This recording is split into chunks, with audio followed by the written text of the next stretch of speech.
जुड़े हुए लोगों के बीच में आज बैठक की। उन्होंने अपनी जहां बात रखी, सुझाव दिए कि किस तरीके से प्रदेश और किसान को खुशहाल बनाया जाए। मैंने भरोसा दिलाया और हम सभी समाजवादी लोगों ने भरोसा दिलाया है कि आने वाले समय में सरकार बनने पर उनके ज्ञापन में दी गई बातों पर हम लोग अमल करेंगे। वहीं यही भरोसा दिलाया है कि किसान को खुशहाल बनाने के लिए और उनकी तमाम ऐसी समस्याएं जमीन को लेकर के, खेती-बाड़ी को लेकर के, किसी समय इनके परिवार के लोग आए थे और इस प्रदेश के धरती पर रह करके उन्होंने खेती-बाड़ी कर करके प्रदेश को खुशहाल बनाया। लेकिन कई बार देखने को मिलता है कि जो सरकार के कानूनी लोग हैं वो उनको समय समय पर अत्याचार और अन्याय करते हैं। इनकी तमाम समस्याओं का निराकरण करने का काम हम समाजवादी सरकार में आने वाले समय में करने का काम करेंगे।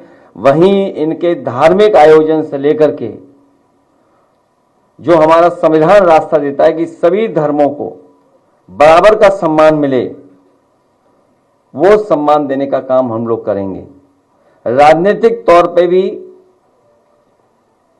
सम्मान देने का काम करेंगे। जिस तरह नेताजी ने कोई सदस्य नहीं था, उसके बाद भी मंत्री बनाया था, कैबिनेट में साथ में रखा था, इस तरह का भी सम्मान करने का काम हम लोग करेंगे। इनकी जो प्रतिभाएं हैं, जो बच्चे खेल कूद में भी आगे बढ़ना चाहते हैं, जो प्रतिभाएं हैं, उनके लिए भी अगर विशेष सरकार मदद करेगी, सरकार की मदद से हम लोग इनको, उनकी प्रतिभा को आगे बढ़ाने का काम करेंगे।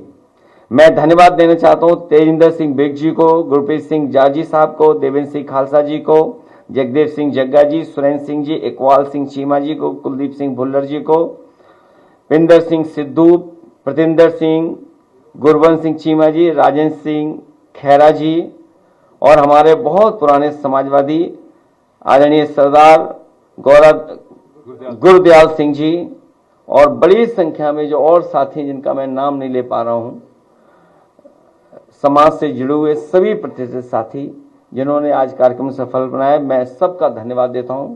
मुझे पूरा भरोसा है इनका सहयोग और समर्थन समय समय पे हम लोगों को मिलेगा। अभी इन्होंने बड़े पैमाने पे हम लोगों की मदद करके कई सीटों को जिताने का काम किया। नहीं पता लगा गोंडा सुनाई दिया, कर्नालगंज सुनाई दिया, समस्या सुनाई नहीं दी। मैं विशेष धन्यवाद देना चाहता हूं उस नौजवान साथी का जिसने मुझे सम्मान से पगड़ी पहनाने का काम किया, सिमरन सिंह लाडी जी का। और इन्होंने बहुत से साथियों को पहनाया, बहुत से ऊंचे पद पे बैठे लोगों को भी पहनाया। जब से भारतीय जनता पार्टी की सरकार आई है, हर क्षेत्र में आप गिरावट देखेंगे। जहां ये सरकार ये अच्छे दिन का वादा करके आए थे, डबल इंजन की सरकार कहते थे, अर्थव्यवस्था दुनिया में हमारी वहां पहुंच गई है, $1 ट्रिलियन की डॉलर की इकोनॉमी बनाएंगे, और वहीं गोंडा में ये पहली बार सुनने और देखने को नहीं मिल रहा है न्याय। मुझे याद है एक दिन रात में मैं टीवी देख रहा था और अचानक एक न्यूज फ्लैश हुई। कोई श्रीवास्तव परिवार था, उसको किसी ने गलत इंजेक्शन दे दिया, प्रेग्नेंट महिला को, उसको लेकर के विवाद हुआ अस्पताल में, उसकी जान चली गई महिला की, पूरा विवाद हुआ वहां पर। और एक घटना नहीं, उत्तर प्रदेश में समय समय पे जगह जगह पे आप घटनाएं देखने को मिल रही हैं। ये स्वास्थ्य केवल विभाग नहीं, अन्य विभाग भी पूरी तरीके से चौपट हो गए, लूट मची हुई है। और अगर कोई शिकायत भी करता है तो उस पर अन्याय करते हैं। जो डपट खाता हो डिप्टी सीएम,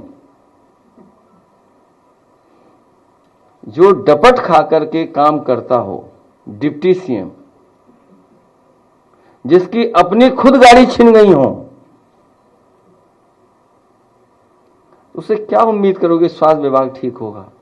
और फिर मेडिकल कॉलेजों की हालत देखिए आप, जो प्रेस्टिजियस यूनिवर्सिटीज हैं उनका हालत देखिए आप सोचिए, सैफई जैसा है मेडिकल यूनिवर्सिटी, उसको बर्बाद कर दिया इन्होंने।